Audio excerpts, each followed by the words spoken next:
Mais avant de chanter, danser, je vous propose également de trier et de composter. Voici des jeunes qui ont lancé leur entreprise il n'y a pas très longtemps. Ils sont sur les routes pour collecter les biodéchets et ils en font du compost.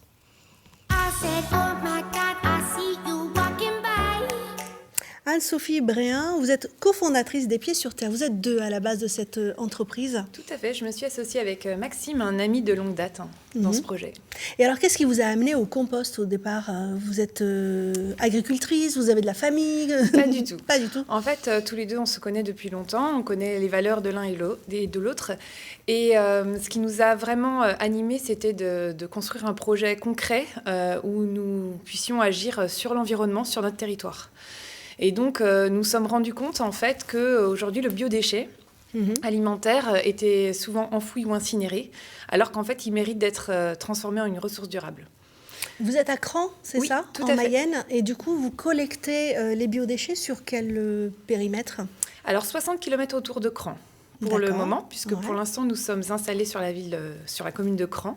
Et l'idée, c'est qu'après, en fait, en fonction de notre développement, nous puissions avoir une plateforme peut-être 3 plateformes sur le département de la Mayenne, pour que le biodéchet alimentaire soit toujours valorisé au plus près de son lieu de production.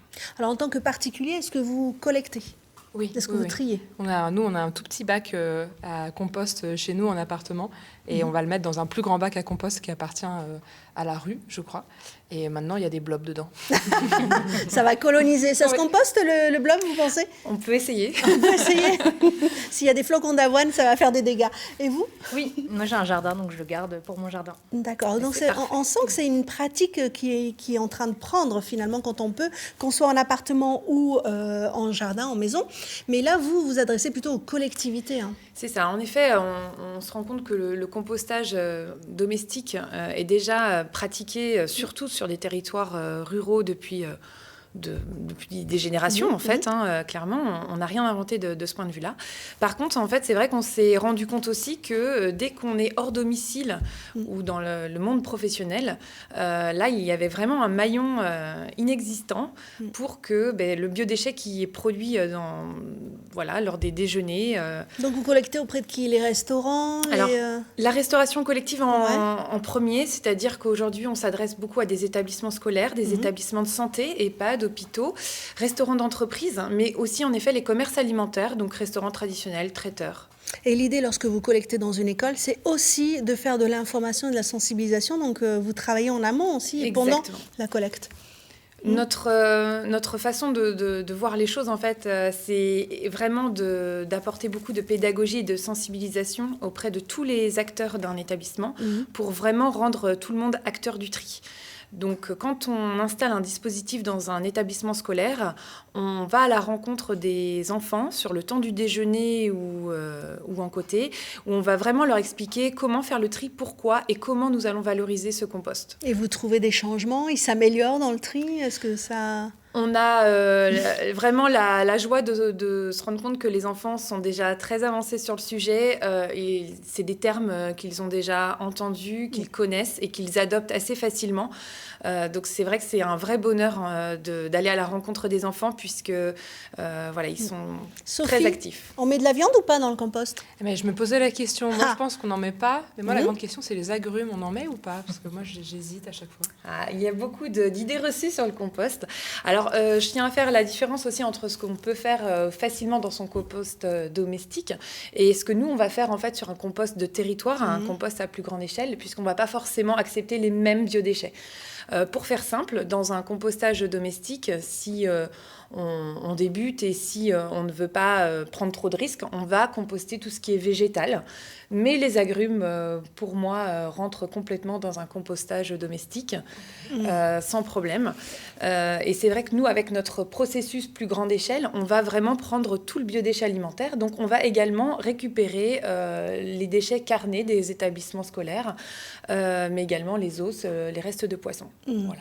Et alors, pour faire un compost, il faut combien de temps avant d'avoir finalement cette ressource qui n'est plus un déchet du coup? Exactement. Donc, en fait, le compost se fabrique au rythme de la nature. Donc, on est sur un cycle aujourd'hui de 7 à 12 mois, à peu près. Donc vous allez avoir finalement votre premier compost le printemps prochain, c'est Exactement. ça? Donc c'est votre premier millésime, Exactement. c'est ça? Tout Et à alors fait. après, qu'est-ce que vous en faites? L'idée, c'est que ça reste local, hein. Et voilà, l'idée c'est de pas non plus faire du compost pour faire du compost, hein. Donc en fait, on a aussi analysé que sur notre territoire rural et agricole, les agriculteurs ont besoin de régénérer leur sol et d'amender leur sol. Le compost fait vraiment partie finalement des apports organiques très intéressants pour les sols. Nous avons identifié des agriculteurs dans un périmètre local. Bah oui, pour eux, c'est super. voilà. Donc vous leur amenez... c'est de l'or, finalement. Exactement, pour eux. Alors, qui paye, du coup? Ah. C'est les agriculteurs ou c'est la collectivité, par exemple, le restaurant collectif? C'est le producteur de biodéchets aujourd'hui D'accord. qui va financer en fait ce service en fonction du volume de biodéchets qu'il va nous confier chaque semaine. Et ça va lui permettre aussi de diminuer ses ordures ménagères. Et l'idée, c'est de tendre vers l'équilibre entre ces... Et l'agriculteur, lui, c'est gratuit pour lui? C'est génial. Alors en fait, ça va dépendre des cas de figure, mais en fait, voilà, si on est amené à composter chez un agriculteur, on peut faire une opération blanche et après... D'accord. Trop bien. Qu'est-ce que vous en pensez de cette initiative pour votre festival? Ouais, je trouve ça assez génial. Alors, on en discutait un peu hors micro, mais effectivement, je ne sais pas où vont nos biodéchets, nous, derrière. Donc, ça demande à réfléchir. Mais en tout cas, sur la pratique, au moins des équipes, c'est hyper intéressant, puisque nous, c'est plus de 1000 repas sur 15 jours. Donc, après, c'est sur les pratiques plutôt du public, où là, ça questionne plus sur la question de la sensibilisation pour pas tout mélanger, puisque... Mais d'un point de vue, on va dire, restaurant, déjà, vous pouvez quand même collecter Ouais, un tout à maximum fait. de déchets. Vous êtes à 30 minutes de Laval, je crois. Vous êtes à Cran. Vous allez jusque-là? Oui, tout à fait. Aujourd'hui, nous démarrons notre entreprise et comme l'idée, en fait, c'est après d'avoir plusieurs plateformes sur le département, on peut faire quelques kilomètres de plus parfois pour vraiment amorcer notre développement. Et nous avons aujourd'hui beaucoup de demandes entrantes pour proposer nos solutions. Bon, ben voilà, ça c'est pour l'année prochaine.